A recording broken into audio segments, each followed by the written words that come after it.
തോൽവി ഉറപ്പിച്ച സ്ഥലത്ത് നിന്ന് ഫീനിക്സ് പക്ഷിയെ പോലെ അർജന്റീനയുടെ ഉയർത്തെഴുന്നേൽപ്പ്.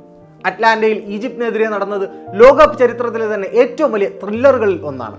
ഫുട്ബോൾ മിശിഹ ലയണൽ മെസ്സി ഒരേ സമയം മികവ് കൊണ്ടും കളിയിലെ പോരായ്മകൾ കൊണ്ടും റെക്കോർഡ് സ്വന്തമാക്കിയ അവിശ്വസനീയമായ മത്സരം. കളിയുടെ തുടക്കത്തിൽ തന്നെ യാസർ ഇബ്രാഹിമിലൂടെയും പിന്നീട് മുസ്തഫ സീക്കോയിലൂടെയും ഈജിപ്ത് 2-0 മുന്നിൽ. ഇതിനിടയിൽ അർജന്റീനയ്ക്ക് ജീവൻ നൽകേണ്ടിയിരുന്ന ആ പെനാൽറ്റി മെസ്സി പാഴാക്കുകയും കൂടി ചെയ്തപ്പോൾ ആരാധകരുടെ നെഞ്ചെടുപ്പ് നിന്നു. ഈജിപ്ഷ്യൻ കീപ്പർ മുസ്തഫ ഷൊബീറിന്റെ മനോഹരമായ സേവ്. ഗ്രൂപ്പ് ഘട്ടത്തിൽ ഓസ്ട്രിയക്കെതിരെയും മെസ്സിക്ക് പിഴച്ചിരുന്നു.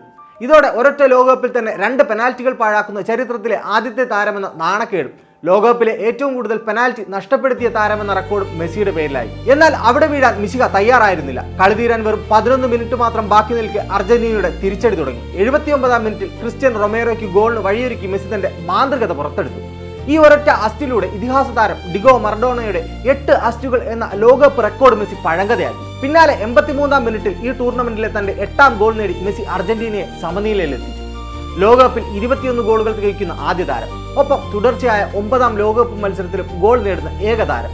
എല്ലാം പുതിയ ചരിത്രം. ഫുട്ബോൾ വെറുമൊരു കളിയല്ല, ദൈവം മുൻകൂട്ടി എഴുതി വെച്ച ചില കാവ്യനീതികൾ കൂടിയാണ്. ഈ കഥയുടെ പൂർണ്ണത മനസ്സിലാക്കണമെങ്കിൽ നമ്മൾ 10 വർഷം പിറകോട്ട് സഞ്ചരിക്കണം. കൃത്യമായി പറഞ്ഞാൽ 2016 കോപ്പ അമേരിക്ക ഫൈനൽ ചിലിക്കെതിരെ പെനാൽറ്റി നഷ്ടപ്പെടുത്തി കണ്ണീരോടെ തലകുനിച്ച് ലയണൽ മെസ്സി നിൽക്കുന്ന ആ കാഴ്ച ഫുട്ബോൾ ലോകത്തെ ആകെ സങ്കടത്തിലാഴ്ത്തി.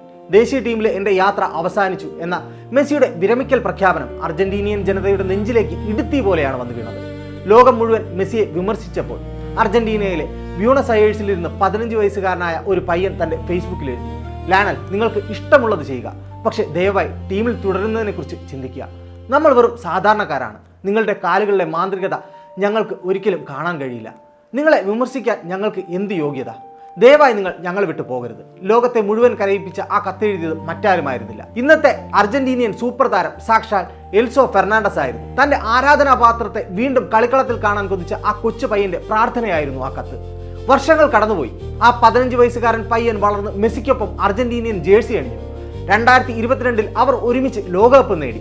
എന്നാൽ കാലം അവർക്കായി കാത്തുവെച്ചത് ഏറ്റവും വലിയ ടെസ്റ്റ് ഇതൊന്നുമായിരുന്നില്ല. 2026 ഈ പ്രീ ക്വാർട്ടർ പോരാട്ടത്തിൽ ഈജിപ്തിനെതിരെ മെസ്സി ഒരു പെനാൽറ്റി നഷ്ടപ്പെടുത്തിയപ്പോൾ 2016 ആ പഴയ ഫൈനലിന്റെ ഓർമ്മകൾ വീണ്ടും ആരാധകരെ വേട്ടയാടി.